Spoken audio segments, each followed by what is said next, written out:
दोस्तों, आखिरी बार कब आप ऐसा कुछ करना चाहते थे जिसके लिए आपने खुद को यह कहकर मनाया कि आप इसे अफोर्ड नहीं कर सकते? चाहे वह एशिया में आपका ड्रीम डेस्टिनेशन हो या कोई नया इंस्ट्रूमेंट बजाना, इन सारी चीजों के लिए पैसा, वक्त और एनर्जी की जरूरत होती है, जो कि हम में से बहुतों के पास नहीं है।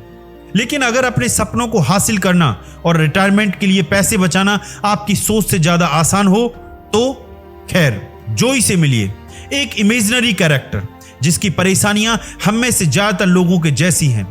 वह अपनी अच्छी सैलरी वाली जॉब में काफी मेहनत करती है, लेकिन फिर भी अपने सपनों को हासिल करने के लिए पैसे ना होने की मुश्किलों से बाहर नहीं निकल पाती। इस बुक समरी में हम जानेंगे कि हेनरी नाम के एक बुजुर्ग आदमी की मदद से जोई ने अपने आप को पैसों की परेशानी से बाहर निकालने में कैसे कामयाबी हासिल की। इसके अलावा आप जानेंगे कि कैसे कंपाउंड इंटरेस्ट आपको मिलेनियर बना सकता है, कैसे बजटिंग नहीं, ऑटोमेशन फाइनेंशियली कामयाबी का रास्ता है, और कैसे हर रोज $5 बचाना फाइनेंशियली फ्रीडम हासिल करने के लिए काफी है। दोस्तों, इस किताब का मेन कैरेक्टर 27 साल की जोई है, जो एक ट्रैवल मैगजीन में काम करती है। उसकी नौकरी अच्छी है, लेकिन न्यूयॉर्क में रहना काफी महंगा है। ऊपर से उसे स्टूडेंट लोन और क्रेडिट कार्ड लोन भी देना है, और उसकी लाइफ में किसी भी तरह की कोई फिजूल खर्ची नहीं है।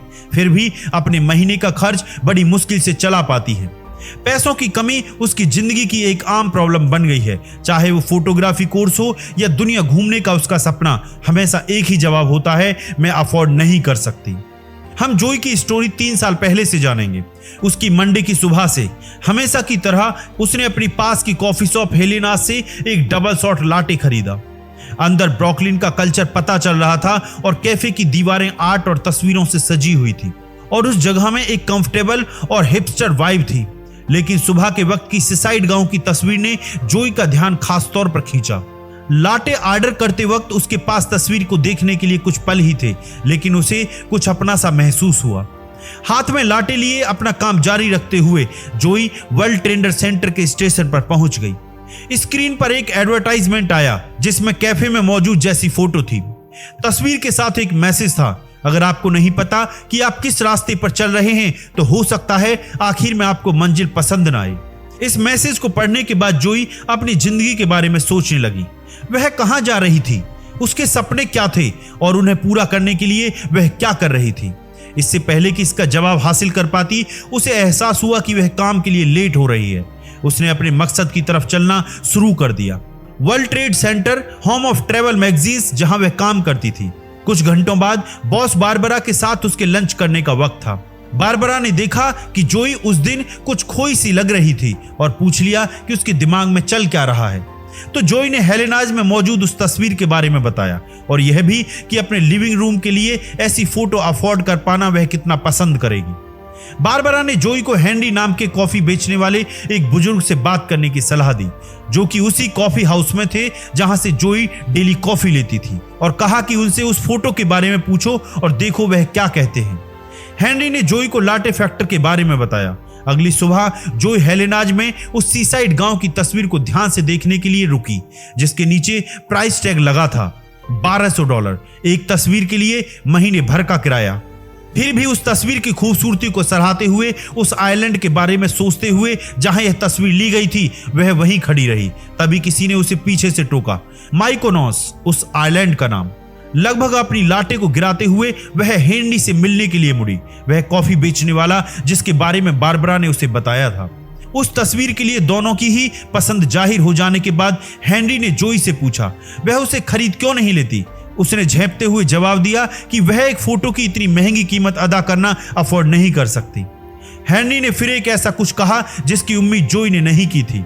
हेनरी ने कहा कि अगर वह यह लाटे खरीदना अफोर्ड कर सकती है तो फोटो भी अफोर्ड कर सकती है। लेकिन जोई ने इज्जत के साथ उनकी इस बात को नजरअंदाज कर दिया और अपने काम के लिए रवाना हो गई। दिन भर उसे हेनरी की बात याद आती रही। वेडनेसडे की सुबह जोई अपनी लाटे लेने के लिए हेलेनाज में थी। उसने हेनरी को अपनी फेवरेट फोटो के सामने खड़े देखा। दोबारा बातचीत होने के बाद उसे हेनरी से उनकी पिछली बात को एक्सप्लेन करने के लिए कहा। तभी हेनरी ने जोई के साथ फाइनेंशियली फ्रीडम होने के 3 सीक्रेट शेयर करना शुरू किया। उनमें पहला था कि जोई को सबसे पहले अपने ऊपर खर्च करना शुरू करना होगा। इसका मतलब यह देखने के लिए कि बजाय महीने के सभी खर्चों के बाद उसके पास अपने लिए पैसे बचे हैं या नहीं। उसे सबसे पहले अपने लिए सोचना चाहिए। इसका यह भी मतलब है इससे पहले कि गवर्नमेंट उनसे इनकम टैक्स लेने लगे, उसे कुछ अपने लिए रिटायरमेंट प्लान में रख लेने चाहिए। हेनरी ने आगे कहा, इसे कंपाउंड इंटरेस्ट के साथ जोड़ लो और पैसा बढ़ता जाएगा। हर रोज सिर्फ $5 बचाने से कंपाउंड इंटरेस्ट के जरिए 1 साल बाद यह $1855 हो जाएगा और 40 साल बाद यह $9,48,611। यह सब उस $5 की लाटे की कीमत पर है। जोई सोचने लगी, अगर वह कैफे में खर्च करने के बजाय काम के लिए लंच भी घर से ले जाए तो अगर वह अपने वर्क वीक में खर्च की आदत बदल दे और हर रोज $25 बचा ले तो कितना जमा कर पाएगी? हेनरी ने कैलकुलेट करके बताया कि 40 साल में 3.4 मिलियन। यकीनन जोई को इस बारे में काफी सोचना होगा। जोई को फाइनेंस करने के इस सीक्रेट पर यकीन नहीं हो रहा था और उसने अपने सवालों के जवाब पाने के लिए हेनरी से दोबारा मिलने का फैसला किया। लकीली वह मिलने के लिए तैयार थे। जब उसने पूरे पे योरसेल्फ फर्स्ट को समझ लिया तो जोई ने बताया कि वह खुद को लगातार यह करते रहने के लिए डिसिप्लिन नहीं समझती। हेनरी ने माना कि यह एक अनरियलिस्टिक नजरिया है। तभी उन्होंने जोई के साथ फाइनेंशियली फ्रीडम का दूसरा सीक्रेट शेयर किया, बजट नहीं ऑटोमेटिक करो। हेनरी ने समझाया कि कॉर्पोरेशन के लिए बजट कारगर हो सकता है, लेकिन जब किसी शख्स की फाइनेंशियल प्लानिंग की बात आती है यह हकीकत में काम नहीं करता। लोग बिजी हैं और उनके पास पैसों के हर लेन देन का हिसाब रखने का वक्त नहीं है। हेनरी ने आगे बताया कि इसका सॉल्यूशन ऑटोमेटिक पेमेंट सिस्टम है, ताकि जब भी उसे अपनी पेमेंट मिले उसमें से कुछ हिस्सा टैक्स, खर्च और ग्रिड में अपने आप चला जाए। एक बार ऑटोमेटिक पेमेंट सिस्टम सेटअप हो गया तो वह अपने आप चलेगा। उसके लिए किसी डिसिप्लिन और सेल्फ कंट्रोल की जरूरत नहीं होगी। हेनरी ने कहा कि ज्यादातर कंपनियों के बारे में सोचो, चाहे वह केबल प्रोवाइडर हो या लोकल जिम, वह ऑटोमेटिकली अकाउंट से पैसे ले लेते हैं। वह जिस वजह से ऐसा करते हैं उसी वजह से तुम्हें भी करना है। यह सिंपल और कारगर है। जोई को उम्मीद नजर आने लगी थी, लेकिन तभी उसे याद आया कि पिछली रात उसके एक फ्रेंड ने बताया था कि 10% कंपाउंड इंटरेस्ट की बात पुरानी हो गई है। उसने हेनरी से पूछा, इस मॉडर्न वर्ल्ड में भी किसी को इतना हाई रिटर्न कैसे मिल सकता है? हेनरी का जवाब सिंपल था। 1926 में रिलायबल मार्केट डाटा कलेक्शन शुरू होने के बाद से स्टॉक मार्केट में हर साल 10% से ज्यादा की ग्रोथ हुई है। हाँ, यह साल पर डिपेंड करता है और मार्केट हमेशा ऊपर नीचे होती रहती है, लेकिन 2008 की फाइनेंशियल क्राइसिस के बाद यह ट्रेंड जारी रहा है। असल में सबसे कंजर्वेटिव स्टॉक पोर्टफोलियो भी तुम्हें 8% का इंटरेस्ट देता है। आखिर में हेनरी ने बताया 5, 8 या 10% मायने नहीं रखता। मायने यह रखता है कि तुम्हारे प्री टैक्स इनकम पर कंपाउंड इंटरेस्ट लगातार बढ़ता ही रहेगा। बस इतना इंश्योर करो कि यह हर महीने तुम्हारे अकाउंट से ऑटोमेटिकली पहुंच जाए। जोई की बॉस बारबरा ने उसे पैसों से जुड़े 3 मिथ के बारे में बताया। थर्सडे को हेलनाज कैफे से निकलने से पहले जोई की मुलाकात हेनरी के दोस्त बैरन से हुई। हेनरी ने जिंदगी बदलने और फाइनेंस में बैरन की मदद की। इसके अलावा बैरन ने जोई को बताया कि हेनरी हेलेनाज कैफे के मालिक हैं।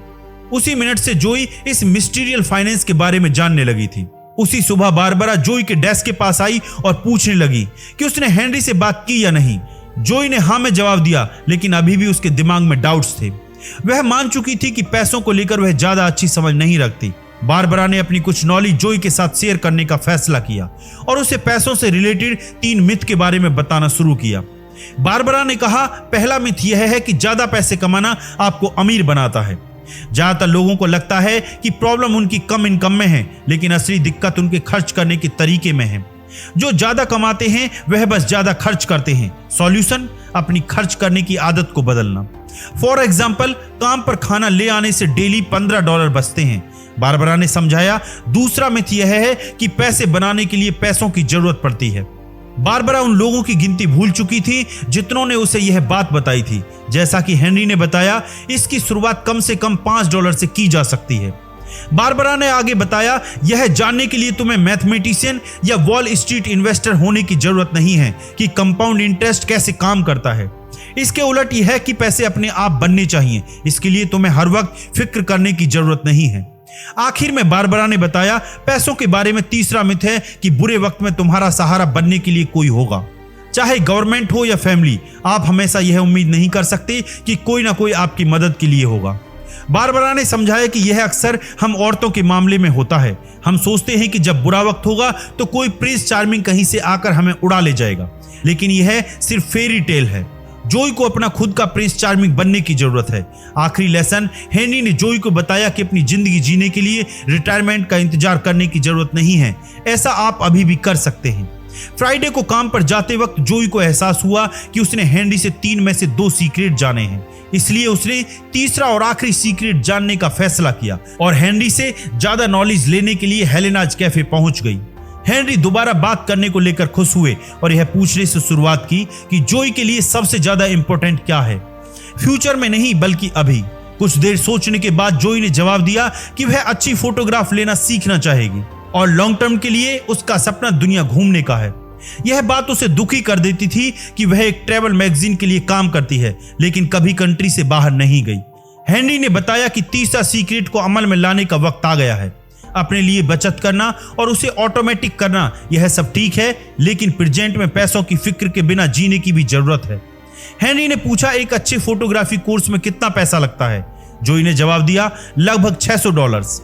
जोई को ड्रीम अकाउंट खोलने की जरूरत है। अपने पेंशन प्लान के अलावा अगर वह हर रोज $5 बचा लेती है तो 6 महीने के अंदर उसके पास फोटोग्राफी कोर्स के लिए काफी पैसे होंगे। लेकिन क्या उसके दुनिया घूमने के प्लान के लिए ड्रीम अकाउंट काफी होगा? उसे तब भी वक्त के लिए काम बंद करने की जरूरत पड़ेगी। तब हेनरी ने उसे रेडिकल सबैटिकल के बारे में समझाया, जिसके तहत उन्होंने खुद के लिए 100 कंट्रीज घूमने का वक्त निकाला था। सबसे पहले जिन जगहों पर वे गए थे उनमें से एक ग्रीस था। असल में वह माइकोनोस की फोटो ही जहां से यह सब कुछ शुरू हुआ, वह हेनरी की ही क्लिक की हुई थी। 3 सीक्रेट समझने के बाद अब जोई जान गई थी कि उसे क्या करना है। सबसे पहले वह अपने ट्रैवल मैगजीन के लिए एचआर के साथ बैठी और पेंशन अकाउंट खोला। उसके बाद उसने 2 ड्रीम अकाउंट खोले, एक फोटोग्राफी कोर्स के लिए और दूसरा वर्ल्ड ट्रैवल के लिए। आखिर में वह बारबरा के साथ बैठी और पूछा कि क्या वह हर साल एक बार अपनी खुद की रेडिकल सबैटिकल ले सकती है, वह अब्रॉड में रहकर भी काम कर सकती है। बारबरा एक शर्त पर मान गई कि जोई उसे पोस्ट कार्ड भेजेगी। तब से 3 साल गुजर गए। जोई ने रेडिकल सबैटिकल ले रखा है।